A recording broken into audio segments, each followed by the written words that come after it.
Time for Harvey's Hot Takes with Bryan Hayes, the host of Overdrive on TSN Radio. Bryan, let's talk about that TSN Top 50 NHL Players list. Now, Alex Ovechkin was not even on this list last year, which I had actually forgotten that. This year, he lands at number 49, 49 out of 50. Is that still too low for the grade 8 Bryan Hayes? Yes, he should not be in the top 50. This is a legacy pick, right? This is an absolute legacy pick. Okay, I have to be consistent with this, Jay. I have not had Alex Ovechkin in my top 50 because I vote on this every year in at least 3 years. The last 3 years, I haven't had him. And do I go back last year and look at it and think maybe he should have been in the top 50? Possibly. But this is this season's projection. He's not chasing Gretzky anymore. Okay, so that's not like a carrot hanging in front of him where he was obsessed and he was scoring goals like crazy and everything broke the Capitals' way. They had a brilliant season, right? First place in the East. They had an unbelievable year, but I don't see that happening again. I think they're going to come back to reality in Washington, and I think the fact that Ovechkin is no longer chasing Gretzky means he's not going to score at the same rate. I also think it's his swan song. Yeah. And I think this is probably it. I think he's done in the NHL. He's 40 years old, and I think when you consider, you know, all the characteristics that go into a hockey player and what you need to see to be considered a top 50 player in the NHL, goal scoring is clearly a high priority. And it's the most difficult thing to do. It's the most important thing to do. Outside of goal scoring, Alex Ovechkin doesn't bring much anymore. You know, 5-on-5, he's not exactly burning rubber out there. He's not exactly up for the Selke anymore. You know, not that he ever was. But he's not overly physical. You know, he's a guy that's going to sit in his office on the power play. He will score some goals. I'm not going to bet against him getting 30 or 35 goals. But for me, it's not enough to put him into the top 50. I think it's a legacy play. The fact that he just sneaks in, that means other voters were like, I better put him 48, 49, just so I say I had him, and, you know, just so I have him. And believe me, I've been guilty of that in the past with other players. But I'm not bracing for this to be some unbelievable season. I think that was last year for Ovechkin. To his credit, that's precisely what it was. It was incredible theater. And he caught Gretzky, and I didn't think he would do it, especially with the injury during the middle of the season. So unbelievable year last year for Ovi and the Washington Capitals. I think the team comes back to earth. As a result, I think Ovechkin comes back to earth. So I don't think he should be in the top 50, period. I love this top 50 talk, but we got to talk about the Blue Jays. And I know you're talking about them a ton on Overdrive, Bryan.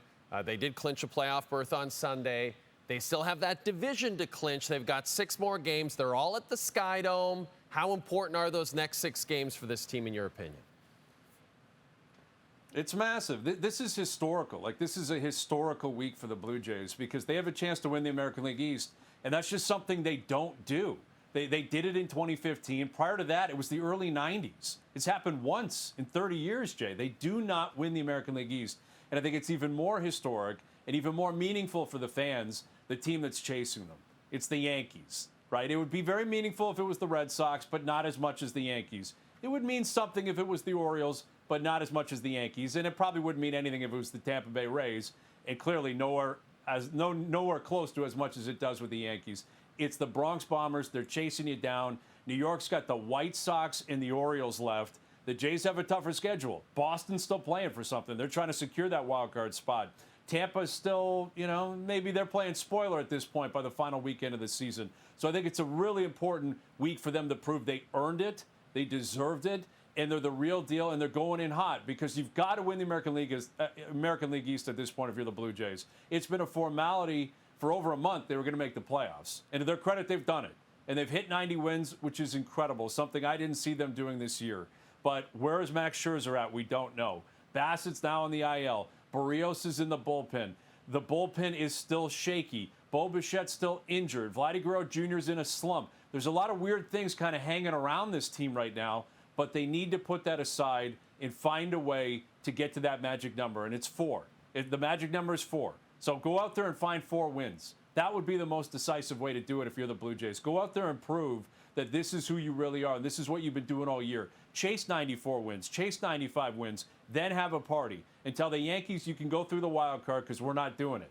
That's what the Blue Jays need to do here. This is massive, massive weekend in terms of the history of the team, in terms of meaningful games and who they're chasing and who they're with and who's there competing with them.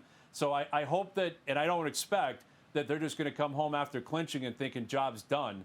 It's on John Schneider and company, the leaders on that team like Springer, like Scherzer, like Vladdy, to step up on Tuesday night when Boston rolls into town and say, we are going to win games. We're going to punch this ticket. We're going to win the American League East. We're going to end up with that top seed in the American League. We're going to prove it. We're going to earn it. And again, the Yankees and anyone else can go through the wild card. And if they're lucky enough to get to the ALDS or maybe the ALCS, guess where they're going to start?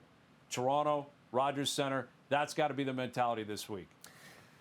Hazy, we know that we call it Skydo on the show, but that's okay. I'll let that slide. Hazy B, I see that beautiful Green Bay Packers helmet over your shoulder there, and that's a reminder how much you love that team. And boy, the vibes have been impeccable for your team since the Micah Parsons trade. They started 2-0, and they were about 4 minutes from going 3-0 on Sunday until Jordan Love throws a pick, your kicker has a field goal blocked. Next thing you know, the Browns have beaten them 13-10. In terms of devastating losses for this squad, Bryan Hayes, where does this rank for you?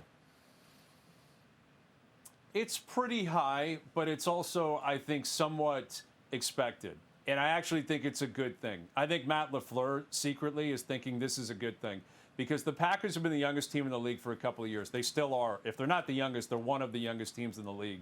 They were getting way too cocky. They were getting way too ahead of themselves. They had 2 home wins against very good teams, right? Detroit and Washington. Micah Parsons gets traded on the eve of the season. He shows up and he looks amazing.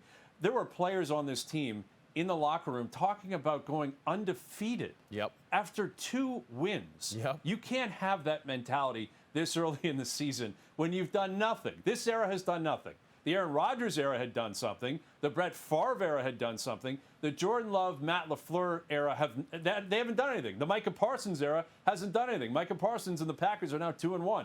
So they went into Cleveland thinking this will be easy, and they played that way. And I think LaFleur probably knows in the back of his mind this is a good gut check loss. And I know people are going to laugh at me and say that's a typical, coping Packers fan. But it might have been a bit of a trap game as well because they're in Dallas on week 4, Sunday night. And then they go into their bye week, right? So Sunday night in Dallas, under the lights, Micah Parsons making his return. It's going to be a massive game. It's going to be such a hugely publicized moment for Parsons, for Jerry Jones, for the Packers, the Cowboys, 2 legacy teams. So they look past the Browns. They're not alone. Who doesn't look past the Browns? Everyone looks past the Browns.